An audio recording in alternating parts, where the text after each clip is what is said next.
जो इदारे किया हक बनता है हमारे ऊपर। आमतौर पर ये मुआहदे में तय होता है कि एक आदमी जब किसी इदारे का मुलाजिम बनता है तो उसको बता दिया जाता है कि इदारा तुम्हें ये सहूलियात देगा और इदारा तुमसे ये काम लेगा। तो जो काम लेगा वो फ़राइज़ में आता है और जो सहूलियात देगा वो हुकूक में आता है। अब ये जो दायरा है हुकूक और फ़राइज़ का, इसके अंदर बहुत जगहों पर बहुत मौक़े पर कोताही ये होती है कि हम में से अक्सर लोगों को अपने हुकूक का इदराक होता है और इसरार भी होता है, और फ़राइज़ का बाज़ औक़ात इदराक ही नहीं होता, और अगर जिन्हें इदराक भी हो तो फिर ये कि उस पर इसरार नहीं होता।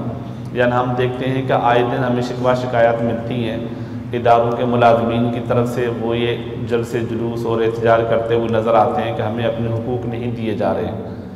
हमने बहुत कम ही देखा होगा कोई इस तरह की मजलिस हुई हो जिस पर मुलाज़मीन, किसी इदारे के मुलाज़मीन इकट्ठे बैठे और इस बात पर गौर करें कि हम अपने फ़राइज़ की तकमील नहीं कर रहे।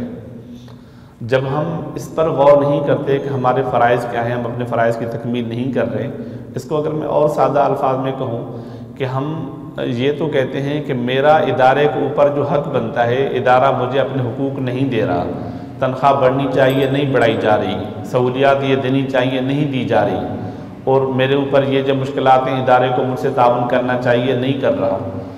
इस पर तो हम बात भी करते होते हैं और एहतजाज भी करते हैं, जलसे जुलूस भी होते हैं, लेकिन हम कभी इस पर इकट्ठे कम होते हैं कि इदारे की हमारे ऊपर जो जिम्मेदारियाँ वो हम पूरी नहीं कर रहे, या हम में से कौन पूरी नहीं कर रहा, हम उसको तंबीह करें। या बैसत एक इदारे के, बैसत एक यूनियन के सरबराह के, बैसत एक बड़े होने के हम लोगों को इकट्ठे करें और हम इदारे की मालिकान के अलावा हम बैठ के उनको ये तंबीह करें कि आप अपनी ज़िम्मेदारियाँ पूरी नहीं कर रहे, जबकि इदारा हमारे जो रोज़ के माश है उसका अगर ज़िम्मेदार है तो हमारे ऊपर भी ये ज़िम्मेदारी बनती है कि हम उसके जो ज़िम्मेदारी हैं उसको पूरा करें। यही मामला ख़ानदान में होता है, यानी वालिदैन शाकी होते हैं अपनी औलाद से कि औलाद हमारी नाफरमान है, और औलाद शाकी होती है वालिदैन से कि हमारे वालिदैन ने हमारे लिए कुछ नहीं किया, या भाई अपने बहनों से, बहनें अपने भाइयों से, छोटे भाई बड़े भाइयों से, बड़े भाई छोटे भाइयों से। ये आम तौर पर मामूल है और हम में से अक्सर तौर पर हम इसका जो है ना सामना भी कर चुके होते हैं। तो उसकी बुनियादी वजह जो समझ आती है वो ये है कि हमें इन दोनों चीज़ों के अंदर तवाज़ुन रखने की ज़रूरत है कि हम जब अपने हुकूक की बात करते हैं तो ज़िम्मेदारियों पर भी गौर करें।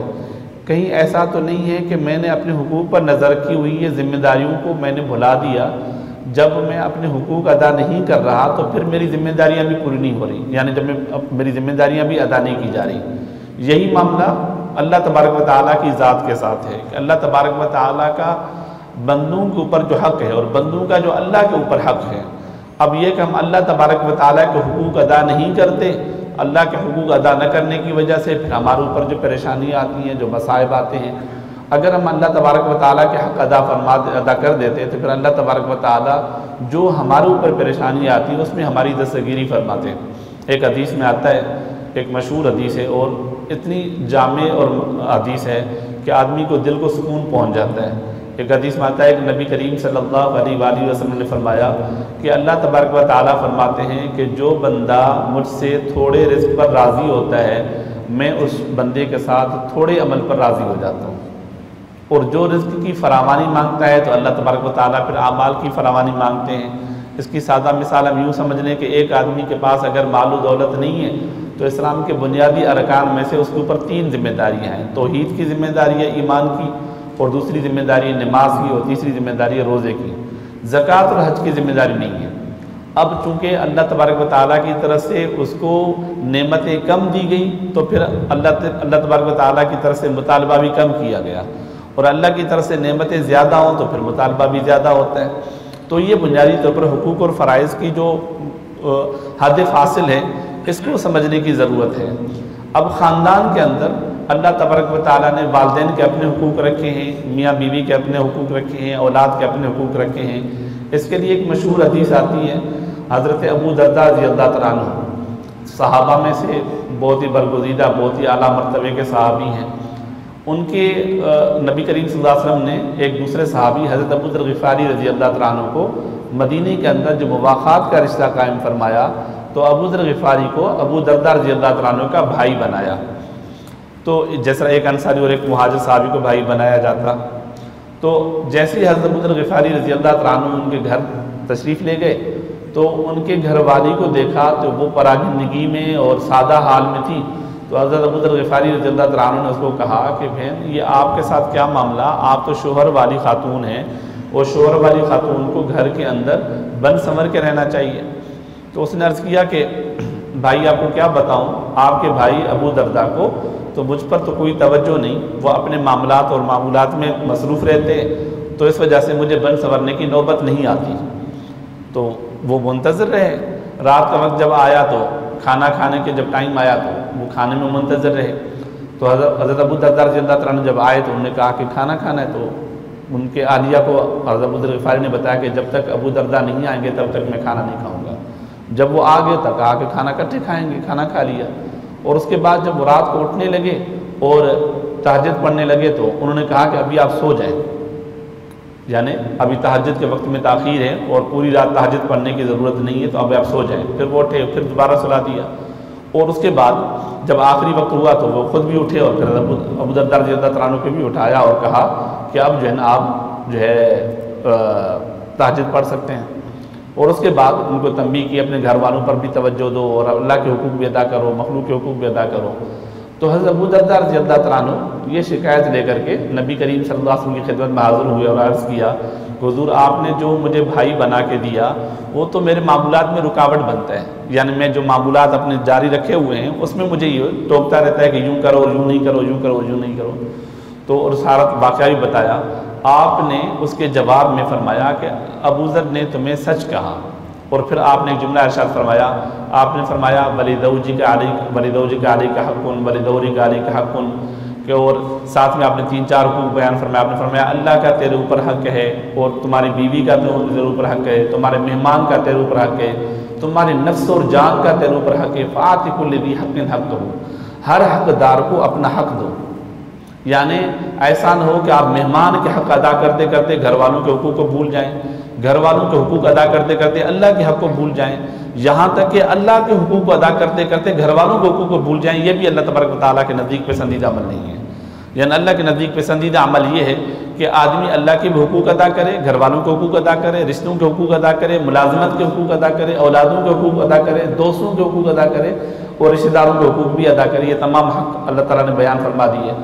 अब जहाँ तक सबसे पहला हक़ तो अल्लाह तबारक व तआला का है। और एक हदीस में आता है कि नबी करीम सल्लल्लाहु अलैहि वसल्लम ने फरमाया कि ला ताअत लिमखलूकिन फी मासियतिल खालिक, ये एक उसूल है, ज़ाब्ता है।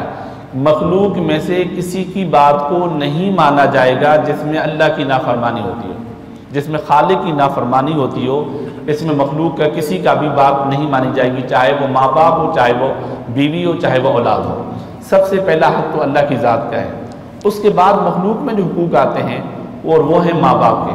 कुरान मजीद में जो आयात मैंने आपके सामने तिलावत की थी, इतने बेहतरीन अंदाज से, वो इतने प्यारे अंदाज से अल्लाह तबारक व तआला ने वालिदैन के हुकूक को बयान फरमाया है। अल्लाह ताला फरमाते हैं वक़ज़ा रब्बुका अल्ला ताबुदू इल्ला इय्याह। सबसे पहला हक़ अल्लाह का जो बयान फरमा रहे हैं, अल्लाह ताला फरमाते हैं वक़ज़ा, और अल्लाह ने ये फ़ैसला फरमा दिया। क़ज़ा कहते हैं ऐसे फ़ैसले को जिसको फ़ैसले को तहरीर करके मोहर लगा के उसको सील कर दिया जाए, अब इसमें किसी तब्दीली का कोई इम्कान ना हो। तो अल्लाह ताला फरमाते हैं ये फ़ैसला हतमी हो चुका, अल्लाह ताबुदू इल्ला इय्याह, अल्लाह की ज़ात के अलावा किसी की भी इबादत नहीं की जाएगी। इसमें किसी किस्म की कोई जो है लय लाल से और शुबे से काम नहीं लिया जाएगा। व बिल वालिदैन इहसाना, और ये भी फ़ैसला तय हो चुका कि माँ बाप के साथ हर हाल में भलाई के साथ ही पेश आया जाएगा। यहाँ पर मुहद्दिसीन ने लिखा है कि यहाँ तक कि अगर किसी के माँ बाप काफिर भी हों फिर भी नाफरमानी का और उनके साथ जो है ऐसे रवैये का जो है मामला पेश करना जिससे उनको अजियत होती हो तो वो जायज़ नहीं है। वक़ज़ा रब्बुका अल्ला ताबुदू इल्ला इय्याह व बिल वालिदैन इहसाना इम्मा यबलुगन्ना इंदकल किबरा अहदुहुमा औ किलाहुमा फला तकुल लहुमा उफ़। अल्लाह ताला फरमाते हैं उन दोनों में से, यानी माँ बाप में से दोनों या उनमें से एक अगर बुढ़ापे को पहुँचे उनको उफ़ न कहो। अब मुफस्सिरीन ने लिखा है कि उफ से मुराद ऐसा कौल, ऐसा फ़िल जिससे माँ बाप को तकलीफ़ होती हो, जिससे माँ बाप को अजियत होती हो, जिनसे उनकी इज़्ज़त नफ्स मजरूह होती हो, ऐसा न कोई लफ्ज़ कहे न कोई अमल कहे।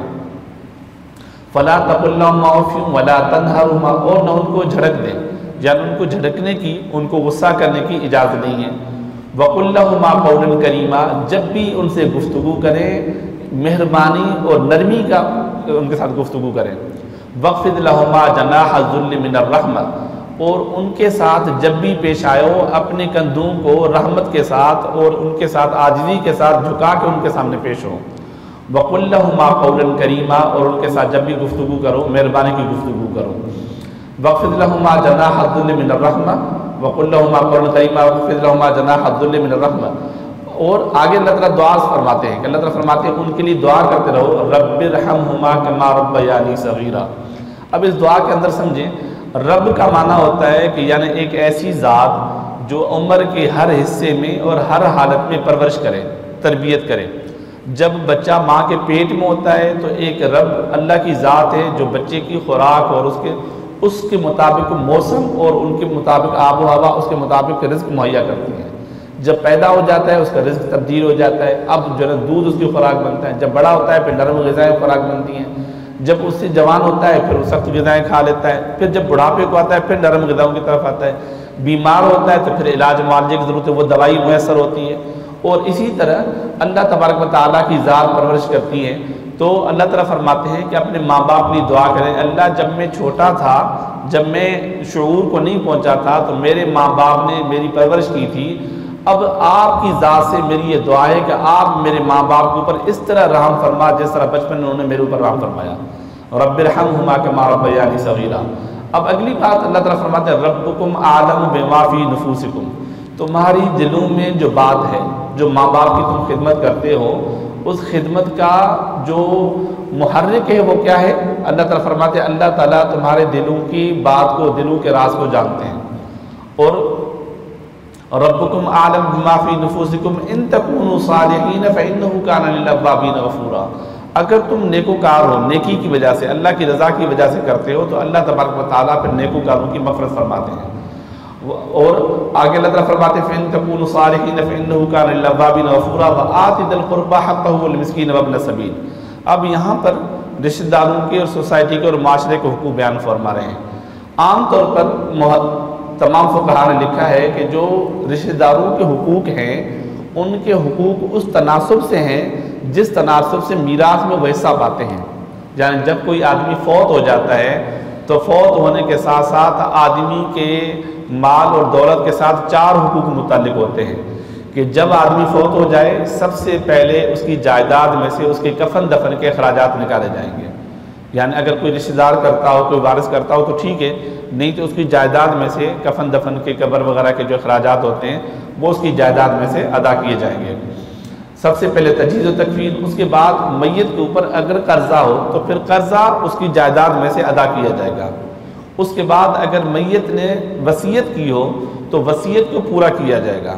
अब वसीयत के लिए हद बयान कर दी गई कि एक सहाबी हज़रत साद रज़ी अल्लाह तआला अन्हु, वो बीमार हुए, अलील हुए तो नबी करीम सल्लल्लाहु अलैहि वसल्लम उनकी तबकुरसी के लिए तशरीफ़ ले गए। तो अर्ज़ किया कि हुजूर मैं चाहता हूँ कि अल्लाह ताला ने मुझे औलाद की भी कसरत दी है और माल की भी कसरत दी है, मैं चाहता हूँ कि अपना माल सारे का सारा अल्लाह की राह में सदका कर दूँ, वसीयत कर दूँ कि मेरे मरने के बाद मेरा पूरा माल अल्लाह की राह में सदका किया जाए। तो आपने फरमाया नहीं। तो फिर उन्होंने अर्ज़ किया हुजूर अगर मैं पूरे माल में से आधा माल अल्लाह की राह में मेरे मरने के बाद सदका किया जाए? आपने फरमाया नहीं। फिर उसने अर्ज़ किया हुजूर 1/3 माल? आपने फरमाया वसुलुस कसीर, तिहाई भी ज़्यादा है लेकिन तिहाई की इजाज़त है कि एक आदमी अपनी जायदाद में से अगर वसीयत करना चाहे तो 1/3 माल की जितनी वसीयत कर सकता है। मिसाल के तौर पर एक आदमी की अगर जायदाद 3 लाख रुपए है तो ज़्यादा से ज़्यादा वह 1 लाख की वसीयत कर सकता है, उससे ज़्यादा की नहीं कर सकता। अगर कोई आदमी ज़्यादा की वसीयत करेगा तो वरसा पर उस वसीयत का पूरा करना वाजिब नहीं है। अगर करना चाहें तो ठीक है, सारे वरसा मिलकर, अगर नहीं करना चाहेंगे तो वो वाजिब नहीं होता। और दूसरा वसीयत के ऊपर ये कंडीशन लगा दी गई कि वसीयत वारिस के लिए नहीं है, जो यानी औलाद है, माँ बाप हैं, बीवी है, बहन भाई है, जो वारिस बनते हैं उनके लिए बंदा वसीयत नहीं कर सकता। इसकी बुनियादी वजह एक ये है कि जब तक मीरास के अहकाम नाज़िल नहीं हुए थे उससे पहले अल्लाह तबारक व तआला की तरफ से हुक्म था कि हर आदमी के ऊपर वसीयत करना वाजिब है, यानी मरने से पहले आदमी वसीयत लिख के जाए कि मेरे मरने के बाद मेरी जायदाद को किस तनासुब के साथ खर्च किया जाएगा। जब अल्लाह तबारक व तआला ने मीरास के अहकाम बयान फरमा दिए, अब वसीयत का जो हुक्म है कुरान मजीद में ये आयत तिलावत की जाती है, अब ये हुक्म मुस्तहब है। अगर कोई वसीयत करेगा तो अजर पाएगा, अगर नहीं करेगा तो गुनाहगार नहीं है। अब अल्लाह ताला ने वरसा के हुकूक बयान कर दिए, किस वारिस को कितना हिस्सा मिलेगा।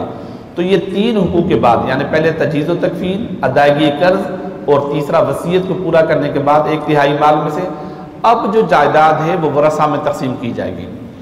वारिसों को फिर बयान किया गया। वारिस 3 किस्म के होते हैं।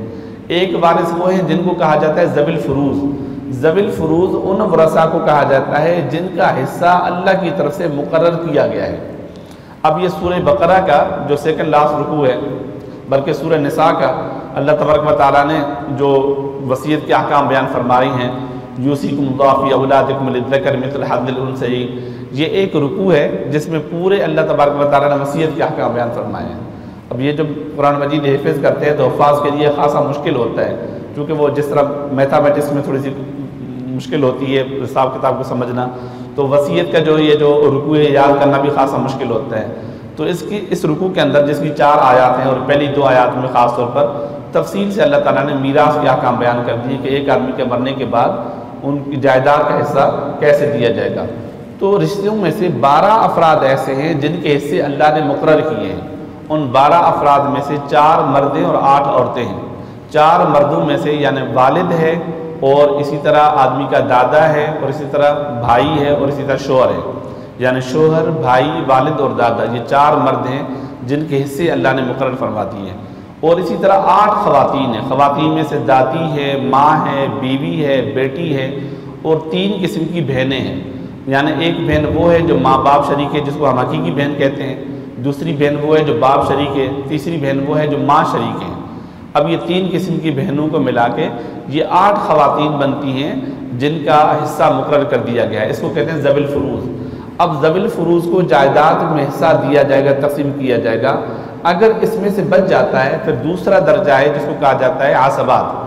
आसबात कहते हैं ददियारी रिश्तेदारों को। यानी पहला वो है जो मैयत के अपने असल हो, यानी बाप, दादा, परदादा, और दूसरा है मैयत की फ़रा, यानी मैयत की औलाद, यानी बेटा और पोता जो मैयत से पैदा हुए, और तीसरा है मैयत के बाप की रिश्तेदार, यानी चचा और चचा के बेटे, भाई और भाई के बेटे, यानी मैयत के भाई और भाई के बेटे, यानी वो जो औलाद है उनका वो चचा बनेगा और उनके चचाजाद बनेंगे।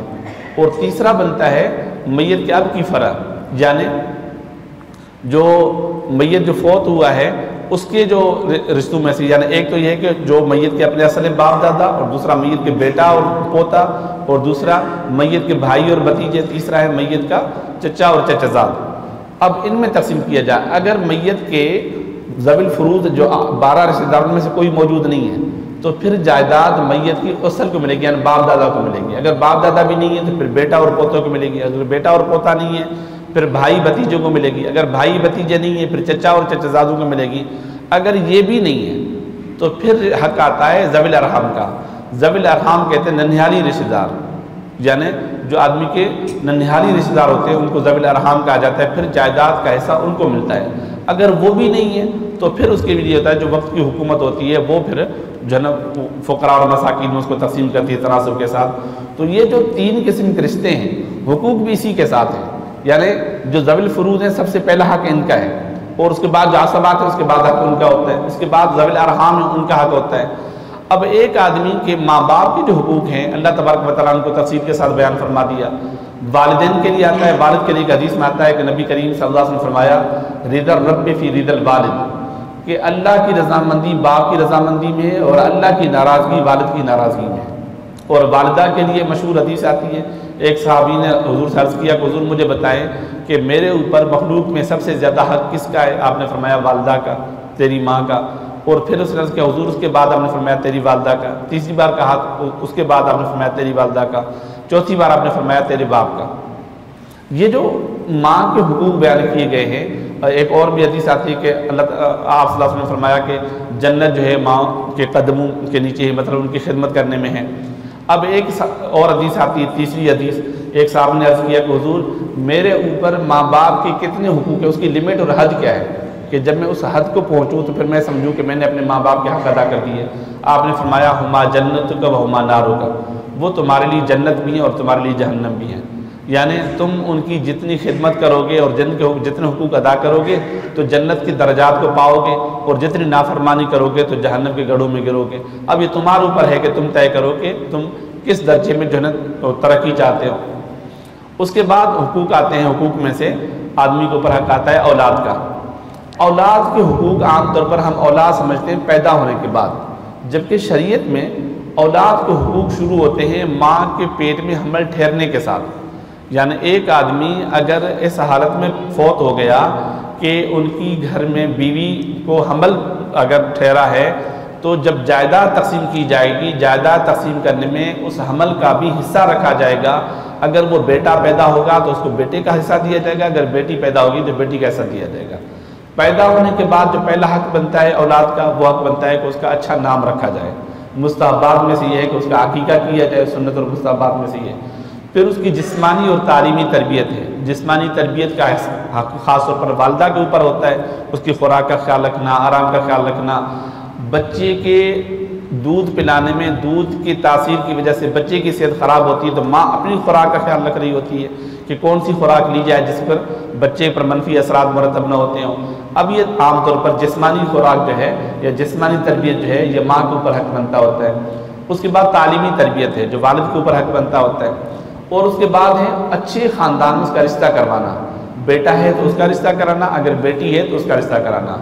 बेटी के बारे में एक हदीस में आता है कि नबी करीम सल्लल्लाहु अलैहि वसल्लम के यहाँ हज़रत आयशा फरमाती है, एक मरतबा मेरे यहाँ कोई खातून आई और आकर के मुझसे कोई चीज़ खाने के लिए मांगी, तो फरमाती है मेरे पास खजूर थी, एक खजूर थी, मैंने एक खजूर उठा के उसको दे दी खातून को। उसने उस खजूर के दो हिस्से किए और एक हिस्सा बच्ची को दिया, उसके मुंह में डाला, और एक हिस्सा जो उस खातून ने अपने मुंह में डालना चाहा तो बच्ची ने अपना हिस्सा खाने के बाद जो वालिदा का हिस्सा था उसमें हाथ डाल दिया लेने के लिए, तो वालिदा ने वो हिस्सा भी बच्ची को दे दिया और उसने खा लिया।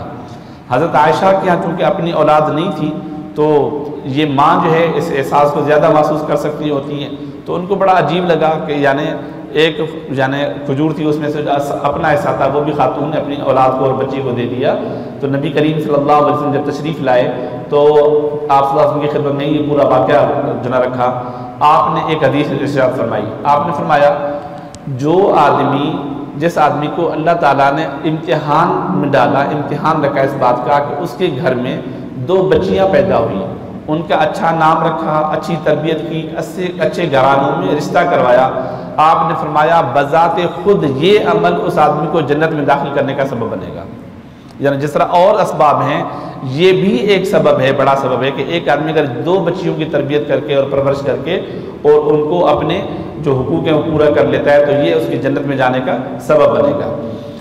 मीरास के मामले में ये है कि यानी बेटियों का हक़ जो है बेटे के हक़ में आधा होता है। यानी बेटे का अगर जायदाद 1.5 लाख रुपए है तो बेटी को 50,000 मिलता है और बेटे को 1 लाख रुपए मिलता है।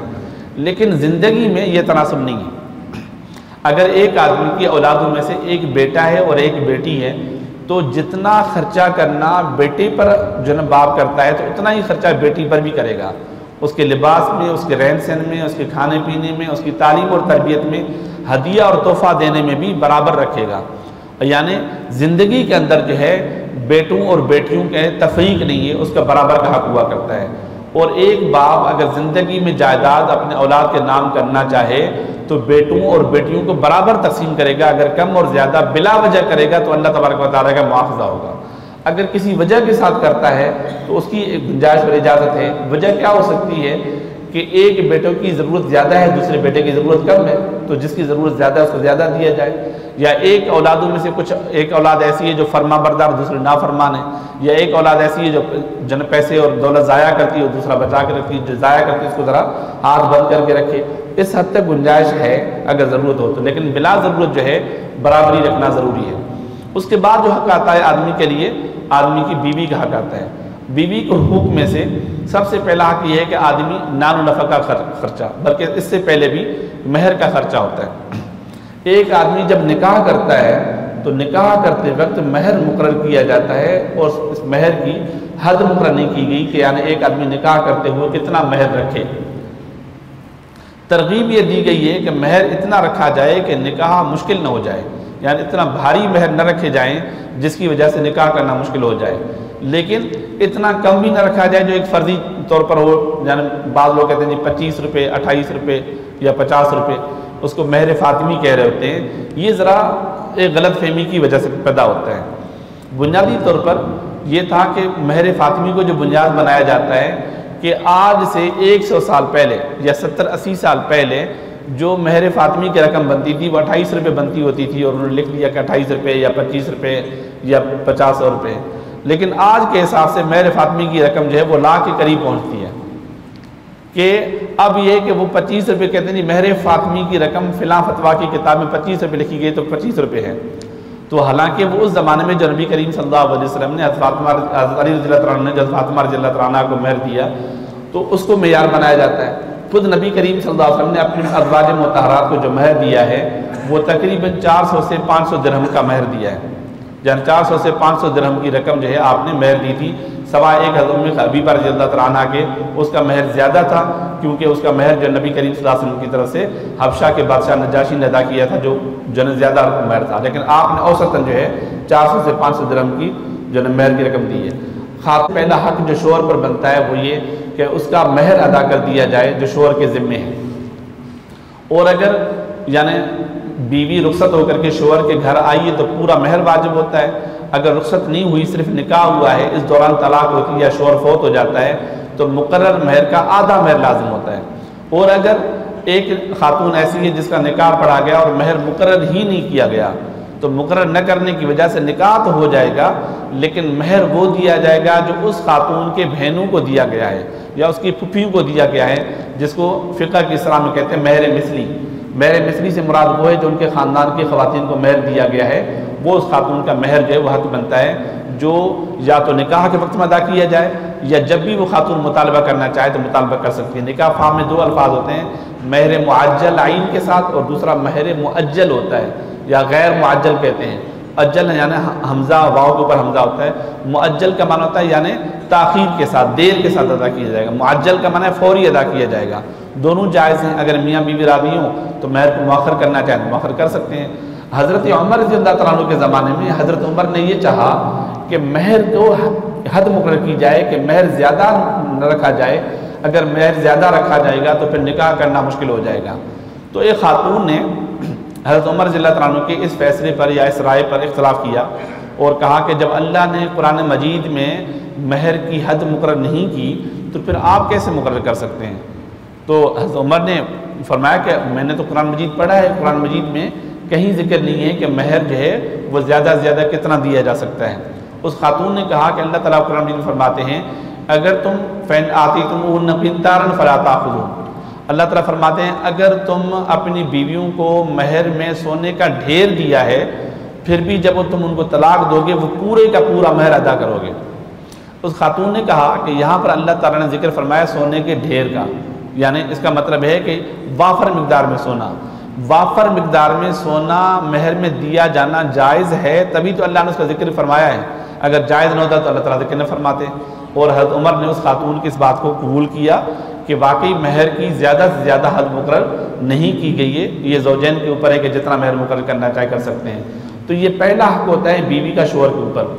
दूसरा हक होता है नान नफ़क़ा का। नान नफ़क़ा में आता है आदमी की रिहाइश, खाना और लिबास। अब रिहाइश से मुराद ये है कि यानी ऐसी सेपरेट रहाइश हो जहाँ पर खातून आज़ादी से रह सकती हो। वो एक मुकम्मल घर भी हो सकता है, वो एक मुकम्मल कमरा भी हो सकता है। और यही मामला लिबास का है, यानी आदमी जिस सोसाइटी में उठता बैठता है और जैसा लिबास, जिस तरह का कीमती लिबास खुद पहनता है और ऐसा लिबास अपने घर वालों को जो पहनाए, और जिस तरह की खुराक उसके घर में खाई जाती है उस तरह की खुराक जो है वो बीवी को मुयसर करे। और साथ में अल्लाह तबारक व तआला ने हुकूक बयान फरमाते हुए फरमाया कि ख़वातीन के बारे में फरमाया कि हुन्ना लिबासुल लकुम व अंतुम लिबासुल लहुन्ना, वो तुम्हारे सतर का ज़रिया है और तुम उनके सतर का ज़रिया हो। जिस तरह लिबास से आदमी के अंदर की कोई कैफियत पोशीदा नहीं होती, इस तरह मियाँ बीवी के हुकूक भी एक दूसरे के ऊपर पोशीदा नहीं होते और अदायगी भी उस तरह जो लाजिम होती है। ये इतना नाजुक रिश्ता है, अल्फाज के साथ जुड़ता है और अल्फाज के साथ टूटता है। जो और रिश्ते हैं, माँ बेटी का रिश्ता है, बहन भाई का रिश्ता है, बाप और औलाद का रिश्ता है, अब ये अल्फाज के साथ नहीं जुड़ते, ये जिसको हम कहते हैं खूनी रिश्ते। अब ये तोड़ने से भी नहीं टूटते। यानी एक आदमी अगर अपनी औलादों में से किसी बेटे को आग कर दे कि मैं अपने इस बेटे को आग करता हूँ, मेरे मरने के बाद मेरी जायदाद में से इसको कोई हिस्सा न दिया जाए, अब कानूनी तौर पर तो वह आग हो जाता है, लेकिन याद रखिएगा शरीयत में वह आग नहीं होता। यानी अगरचे नाफरमान है, अल्लाह के यहाँ मुआखज़ा ज़रूर होगा, अल्लाह तबारक व तआला के यहाँ उस पर मुआखज़ा ज़रूर है, लेकिन दुनिया में जायदाद में से वह पूरा हक पाएगा जिस तरह उसके भाई हक पाएंगे।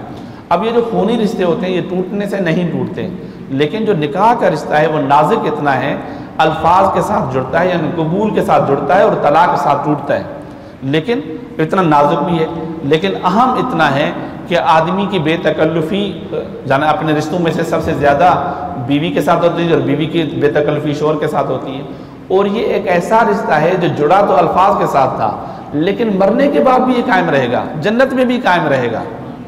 यानी ये सिर्फ ज़िंदगी का बात नहीं है, इस ज़िंदगी बाद अगली ज़िंदगी उसमें भी ये रिश्ता कायम रहेगा।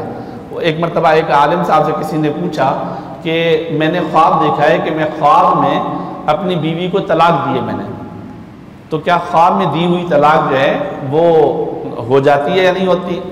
तो उन्होंने उसको जवाब में कहा कि आप बुरे ख्वाब देखना छोड़ दें, ये बीवी का रिश्ता जो है वो मरने के बाद भी बाकी रहेगा, ये क़यामत में भी जन्नत में भी तुम्हारे साथ रहेगी, तो इस तरह के ख्वाब देखने की तुम्हें कोई ज़रूरत नहीं है। तो ये जो रिश्ता है ये तो दुनिया में भी रहेगा और आखिरत में भी रहेगा, इतना भी है। और अल्लाह ताला ने अजीब एक हदीस में आता है कि आपने फरमाया कि मैंने दो अजनबियों को आपस में मोहब्बत करने की जो आला मिसाल है मियाँ बीवी से बढ़कर किसी को नहीं देखा। दोस्त होते हैं ना, दोस्ती है एक अरसे तक चलती होती है, छोटी मोटी बात पर नाराज़गी होगी, उसके बाद दोस्ती ख़त्म, किसी और से दोस्ती लगा ली। लेकिन जो निकाह का रिश्ता है जिस तरह बढ़ता रहता है मोहब्बत उस तरह बढ़ती रहती है। और कुरान मजीद में अल्लाह ताला ने उसके लिए जो अल्फाज इरशाद फरमाए हैं, अल्लाह ताला फरमाते हैं कि वजअलना बैनकुम मवद्दतम व रहमा, हमने निकाह के रिश्ते में मोहब्बत और रहमत रखी है। मुफस्सिर ने लिखा है कि मोहब्बत का पहलू ज़ाहिर होता है जवानी में, रहमत का पहलू बज़ाहिर होता है बुढ़ापे में। यानी जब आदमी पर बुढ़ापा आता है तो माँ अपने औलादों को बाप के बारे में तंबीह कर रही होती है और उनको नसीहत कर रही होती है, और बाप अपने औलादों को अपनी माँ के बयान बीवी और बच्चों की माँ के बारे में नसीहत और कर रहा होता है और उनको हुकूक की अदायगी कर रहा होता है। ये जन्म मवद्दत है और अल्लाह तबारक व तआला ने एक ऐसा रिश्ता कायम रखा। अब एक आदमी अगर फौत हो जाता है, फौत होने के बाद मैयत पर गम करने का जो वरसा पर हक है वो 3 दिन है। यानी 3 दिन जो है वो ज़ेब व ज़ीनत नहीं करेंगे, 3 दिन जो है वो ताज़ियत वसूल करेंगे, बैठेंगे लोग उनके पास ताज़ियत करेंगे। लेकिन बीवी पर जो हक है वो 4 महीने 10 दिन है। यानी बीवी जो है मैयत का सोग जो है या मैयत की इद्दत जो है वो 4 महीने 10 दिन जो है वो गुजारती है। अब ये हक जो है वो बीवी के ऊपर बाकी वरसा में सबसे ज़्यादा, यानी औलाद से बढ़कर भी बीवी के ऊपर होता है। यानी तब तक वो निकाह नहीं कर सकती, तब तक बिला वजह घर से नहीं जा सकती, तब तक ज़ेब व ज़ीनत नहीं कर सकती, अब ये बीवी के ऊपर हक होता है। तो ये मियाँ बीवी के ऊपर। अब आम तौर पर मसाइल तब पैदा होते हैं जब इन रिश्तों के अंदर आपस में तज़ाद पैदा होता है। यानी एक तरफ आदमी के लिए माँ होती है और एक तरफ बीवी होती है, या एक तरफ बहनें होती हैं और दूसरी तरफ बीवी होती है। अब इस मौके पर क्या किया जाए? इस मौके पर वही बात जो मैंने शुरू में अर्ज़ की कि हुकूक और फ़राइज़, यानी किसका कितना हक है और किसकी कितनी जिम्मेदारी है। माँ बाप के जो हुकूक है वो अपनी जगह पर, लेकिन माँ का हक ये नहीं है कि अपना हक जताते हुए किसी और के हक तलफी की बात करें, या बीवी का हक ये नहीं है कि अपनी मोहब्बत का इजहार करते हुए माँ के हुकूक को सलब करने की बात करें। माँ के अपने हुकूक हैं और बीवी के अपने हुकूक हैं। एक और बात है जिसमें हम आमतौर पर कोताही बरतते हैं और बाज़ औक़ात जो है ना इदराक नहीं होता। यानी जब इख्तलाफ होता है तो आदमी माँ को माँ की नज़र से देख रहा होता है और बीवी को बीवी की नज़र से देख रहा होता है। मेरे लिए, हम में से किसी के लिए भी ये 2 ख़वातीन हैं, उनमें से एक हैसियत माँ की और एक हैसियत बीवी की है। अब माँ के अपने हुकूक हैं और बीवी के अपने हुकूक हैं, लेकिन जब इनका आपस में रिश्ता जोड़ेंगे ना, इनका आपस में रिश्ता माँ बेटी का नहीं है, सास बहू का है। अब आमतौर पर होता क्या है कि जब एक आदमी को बीवी उसकी माँ की शिकायत करती है तो आदमी उसको यूँ सोचे कि ये खातून अपनी सास की शिकायत कर रही है, लेकिन हम उसको यूँ सोचते हैं ये खातून मेरी वालदा की शिकायत कर रही है। अब वो वालदा तो मेरी हैं, मेरे साथ उसकी रहमदिली भी है, मेरे साथ उसकी हमदर्दी भी है, मेरे साथ नरम रवैया भी है, लेकिन उसी खातून की नज़र अपने बहू के लिए किसी और तनासुर से, किसी और तनाज़ुर में हुआ करती है। तो इस मामले को परखने के लिए इस मामले को माँ और बेटे के तनाजुर से न देखा जाए, यानी सास और बहू के तनाजुर से देखा जाए। या इसी तरह कि यही मामला माँ का, अगर माँ शिकायत करे बीवी का, तो वो बीवी मेरी है लेकिन मेरी माँ की वो बहू है, तो उसको उस तनाजुर में देखा जाए। तो इसके अंदर तनासुब रखना, जिसके लिए हदीस में आता है कि नबी करीम सल्लल्लाहु अलैहि वसल्लम फरमाया कि जो आदमी निकाह कर ले, आपने फरमाया कि उसने अपने आधे ईमान को मुकम्मल कर लिया, अब आगे आधे ईमान की फ़िक्र करें। अब ये जो आधा ईमान है, अब इसमें हालांकि कोई अकीदे की बात नहीं है, हुकूक की बात हो रही है। आधे ईमान से मुराद ये है कि अब ये बीवी है, बीवी के माँ बाप होंगे, उनके हुकूक होंगे, और इस बीवी के घर के अंदर हुकूक होंगे, उनको पूरा करना। अब औलादें पैदा होंगी, औलाद के हुकूक होंगे, और रिश्ते जुड़ेंगे। अब पहले एक ख़ानदान था, अब दो ख़ानदान जुड़े, दोनों ख़ानदानों के रिश्ते हैं, उनका तनासुब कायम रखना, ये औलादों के हुकूक हैं और रिश्तों के हुकूक हैं, इन हुकूक का तनासुब बाकी रखना, ये इंतहाई आम है। एक मुफस्सिर गुजरे हमारे यहाँ बर सगीर के मौलाना अहमद अली लाहौरी रहमतुल्लाह अलैह, मुफस्सिर कुरान थे। उनके बारे में आता है कि एक मरतबा वो फरमाने लगे, अगर मुझे कोई यूँ कहे, उस ज़माने में ट्रेन चलती होती थी, तो यानी मिसाल देने के लिए उन्होंने कहा कि अगर मैं ट्रेन पर सफ़र कर रहा हूँ और वहाँ पर सीटी बजा दी जाए ट्रेन के चलने के लिए, और मैं आमतौर पर दौड़ते हुए आदमी चलता है, ट्रेन निकल न जाए, और मैं ट्रेन पर चढ़ने लगूँ तो दरवाजे पर एक आदमी मेरा हाथ पकड़े और मुझे कहे कि अहमद अली मुझे कुरान समझाओ, तो फरमाने लगे कि इतनी थोड़ी सी मुद्दत में मैं उस शख्स को कुरान भी समझा दूंगा और ट्रेन पर सवार भी हो जाऊंगा। यानी पूरे कुरान का खुलासा इतनी थोड़ी सी मुद्दत में बयान किया जा सकता है। और फिर फरमाया वो कुरान मजीद का खुलासा जो मैं थोड़ी सी मुद्दत में उसको बता सकूँगा, वो 3 जुमले हैं कि अल्लाह को राज़ी करो इबादत के साथ, अल्लाह के रसूल को राज़ी करो इताअत और फरमाबरदारी के साथ, मखलूक को राज़ी करो खिदमत के साथ। अब अल्लाह की इबादत की तो अल्लाह राज़ी हो जाएगा, और अल्लाह के रसूल की इताअत और सुन्नत के मुताबिक ज़िंदगी गुजारी तो अल्लाह के रसूल राज़ी हो जाएंगे, और मखलूक के जो हुकूक और फ़राइज़ हैं वो तुम अदा करो तो मखलूक तुमसे राज़ी हो जाएगी। याद रखिएगा, मैं एक अच्छा नमाज़ी होते हुए अच्छा बाप नहीं बन सकता, ये मेयार नहीं है। अगर मैं अच्छा नमाज़ी हूँ तो ज़रूरी नहीं है कि मैं अच्छा बाप भी हूँ, मैं अच्छा शोहर भी हूँ, या एक खातून अच्छी बीवी भी हो। देखें, अच्छा नमाज़ी होना यह अल्लाह का हक़ है, लेकिन अपनी औलादों के साथ जो रवैया, अपने रिश्तों के साथ जो रवैया, मामलात अलग हैं, इबादात अलग हैं। यानी हम आम तौर पर क्या करते हैं, आदमी को परखने के लिए इबादात को परख रहे होते हैं। आदमी के अच्छे होने के लिए इबादात सिर्फ मेयार नहीं है। अगर मैं अच्छा नमाज़ी हूँ, इसका आपको क्या फ़ायदा हो सकता है? अगर मैं रोज़े अच्छे रखता हूँ, इसका आपको क्या फ़ायदा हो सकता है? अगर मैं हर साल हज करता हूँ, इसका आपको कोई फ़ायदा नहीं है। आपको फ़ायदा तब है जब मेरी मुआशरत आपके साथ अच्छी हो, जब मैं आपके हुकूक अदा करता हूँ, जो हुकूक आपके मेरे ज़िम्मे हैं, और जो मेरी फ़राइज़ हैं उसको मैं पूरा करता हूँ।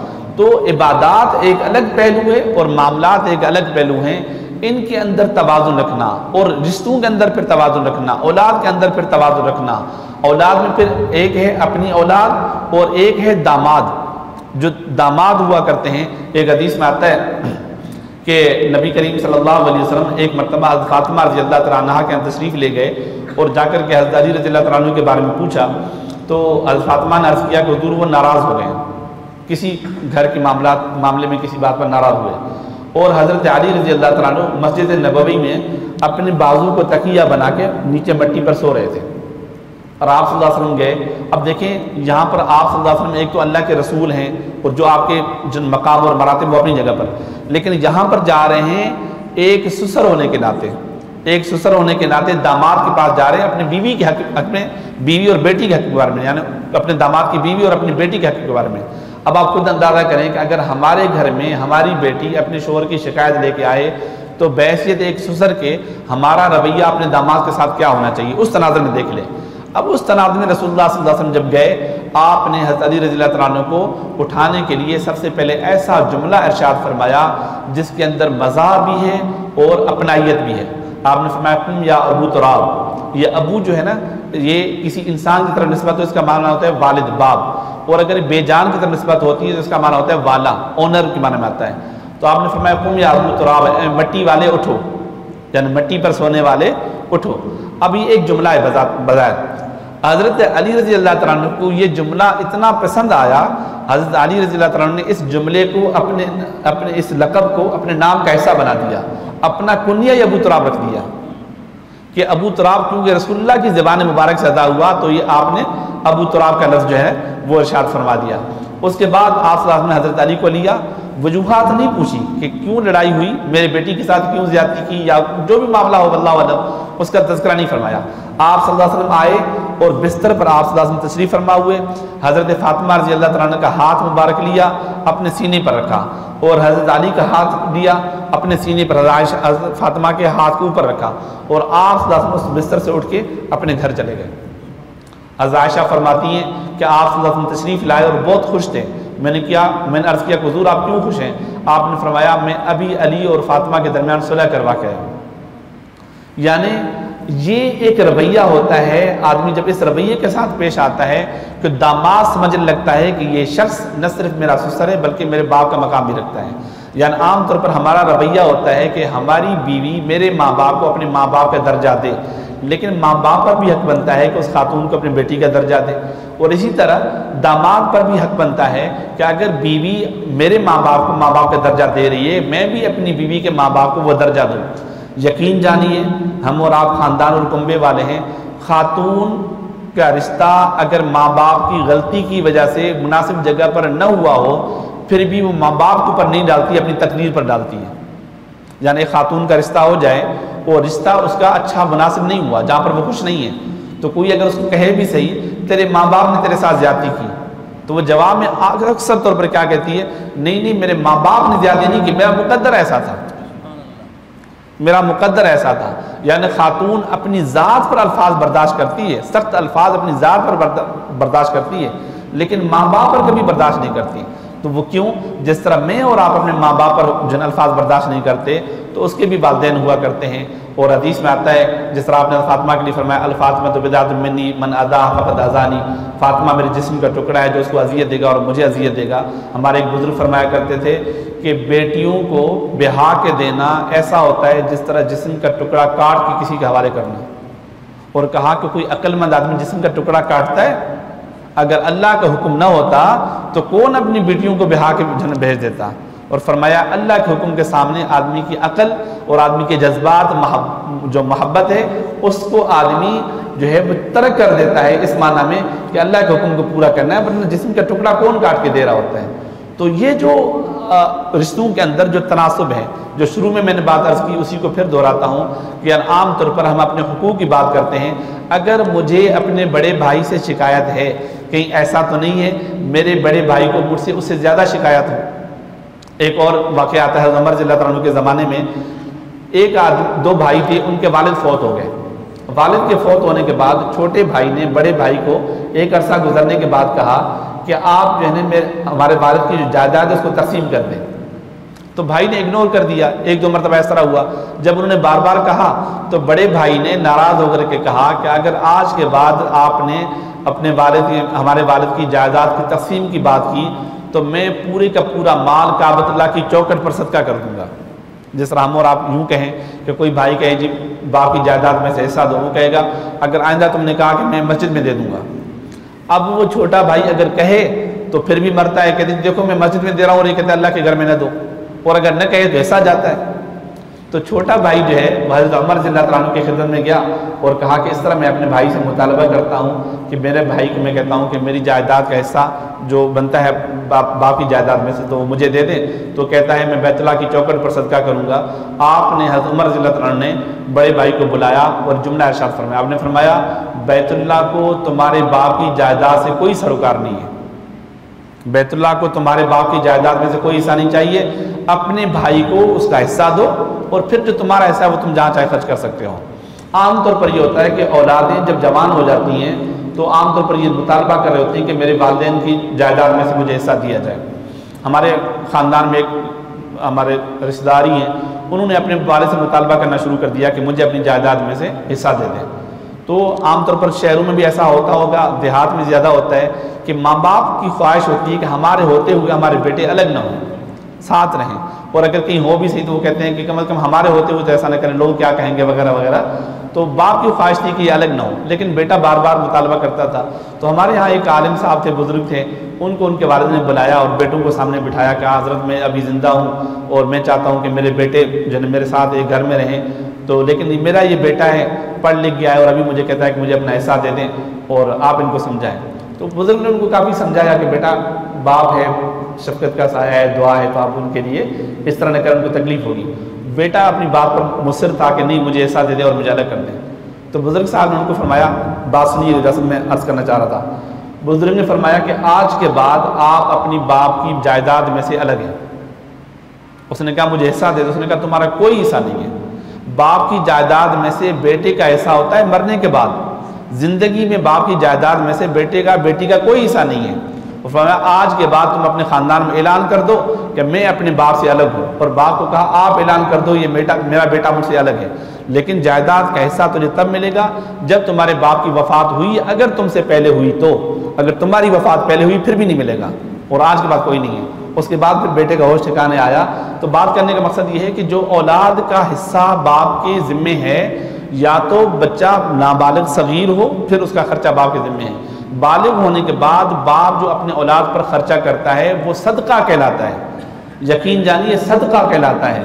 हदीस में आता है कि नबी करीम सल्लल्लाहु अलैहि वसल्लम फरमाया कि आदमी जो सदका करता है, मिसाल के तौर पर सदका मस्जिद में भी करता है, किसी बेवा यतीम को दे दिया, किसी गरीब फुकरा को दे दिया, आपने फरमाया इन सब में से बेहतरीन सदका वो है जो आदमी अपने औलादों पर खर्च करता है, लेकिन वो इसराफ न होना चाहिए, वो बेजा फजूल खर्ची में ना आना चाहिए।